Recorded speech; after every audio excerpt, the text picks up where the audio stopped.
2 दिन पहले एक प्रेस कॉन्फ्रेंस की मुराद से, और उस प्रेस कॉन्फ्रेंस में उन्होंने पहले अपनी कारकर्दगी और अपनी खिदमात तहरीक इंसाफ के लिए रखी, लेकिन जब उनसे सवालात हुए तो उन्होंने बहुत सारे सवालात के जवाब नहीं दिए, उनमें तशनगी रह गई।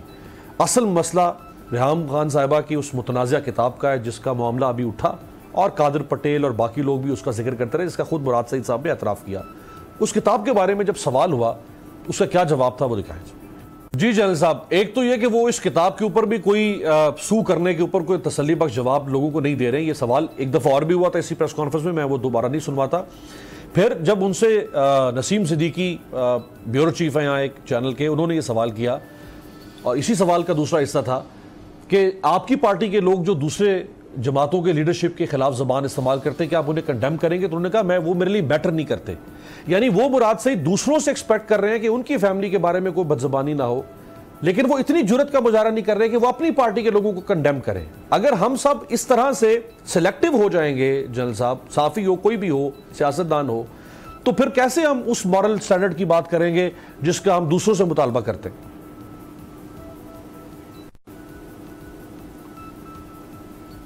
देखिए अमीर अब्बास, बात यह है कि वो अपनी ज़ाती ज़िंदगी में अपने ऊपर उछाड़े जाने वाले कीचड़ में किसको इग्नोर करता है और किसके खिलाफ कार्रवाई करना चाहता है, ये उसका पर्सनल चॉइस है। मेरा सिर्फ कंसर्न इतना है कि जो पब्लिक रिप्रेजेंटेटिव्स हैं ऑल अक्रॉस द बोर्ड, अब देखो मोहसिन बेग की गलती क्या है। सवाल ये किया गया था कि ये मिनिस्टर सबसे अच्छी कारकर्दगी की वजह से ये नंबर 1 मिनिस्टर क्यों है, इन्होंने क्या अच्छा काम किया है? तो उसका जवाब ये नहीं था कि रेहाम खान की किताब पढ़ लें तो उससे पता चल जाएगा इनका अच्छा काम। ये गाली थी जो मोहसिन बेग को जेब नहीं देती थी कि वो ये बात करता। बिल्कुल, मेरा सिर्फ पॉइंट इतना है। बाकी ये मुराद सईद अच्छा आदमी है, बुरा आदमी है, किसी के खिलाफ कार्रवाई, मैं आज अभी आखिरी दफा एक दफा फिर ये कह रहा हूं कि अक्रॉस द बोर्ड ये तमाम के तमाम लोगों को रवैया अपना और अपनी जबान के ऊपर कंट्रोल करना चाहिए, रवैया बेहतर रखना चाहिए। तनकीद के वक्त प्रोफेशनल तनकीद तो करें, सियासी परफॉर्मेंस के ऊपर तनकीद तो करें, लेकिन लोगों की जाती जिंदगी और माओ बहनों को बाजार में ना उछालें, अपनी गुफ्तगू में ना उछालें उनकी इज्जत, अपने लिटरेचर और पेन के जरिए उनकी इज्जत ना उछालें। राइट। बशीर मेमन साहब, ये जो तशद्दुद हुआ मोहसिन बेग साहब के ऊपर, यानी पुलिस की या FIA की कस्टडी में थे और उनके चेहरे पर निशान, और अब तो इस्लामाबाद हाई कोर्ट ने भी IG इस्लामाबाद को ऑर्डर दिया है कि 21 तारीख को रिपोर्ट पेश की जाए उनके ऊपर होने वाले तशद्दुद से मुतल्लिक।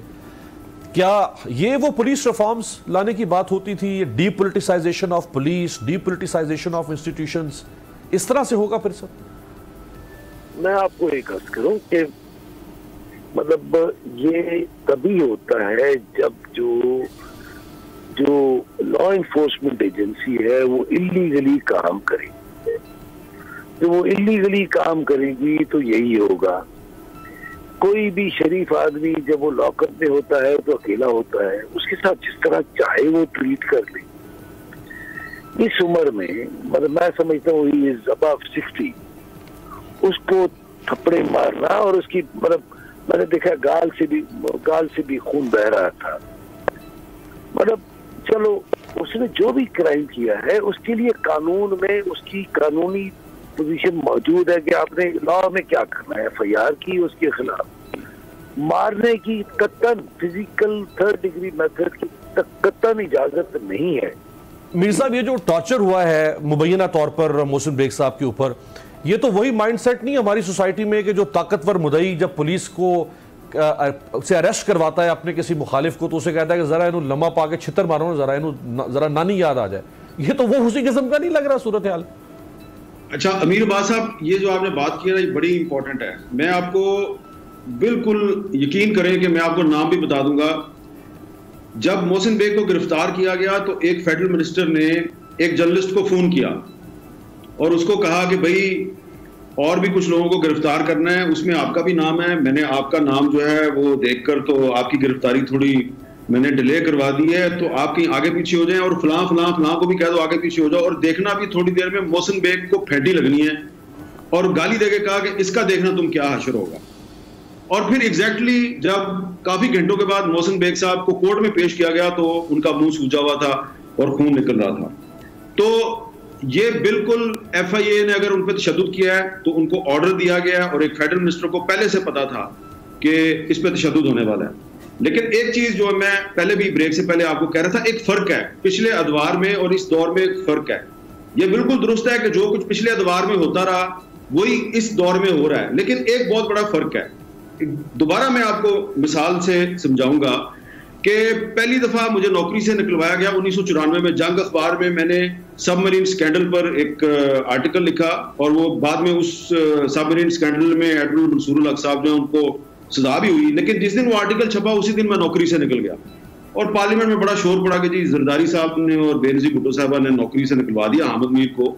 लेकिन उसके बाद जितना अरसा बेनजीर भुट्टो साहबा वजीर आजम रही तो मेरा और उनका कोई डेडलॉक नहीं हुआ। जहां पर भी वो मिलती थी मैं सवाल करता था, वो जवाब देती थी।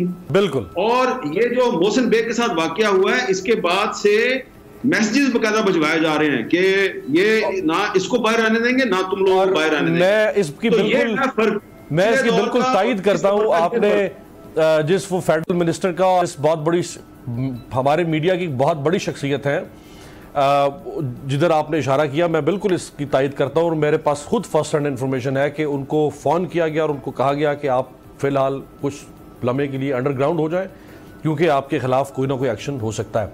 ये इमरान खान साहब को सोचना होगा, उनका इक़्तिदार 3.5 साल गुजरने के बाद एक क्रिटिकल मोमेंट पर है। वो इस वक्त अपने लिए साजगार माहौल पैदा कर रहे हैं या अपने लिए दुश्वारियां पैदा कर रहे हैं अपनी गवर्नेंस से।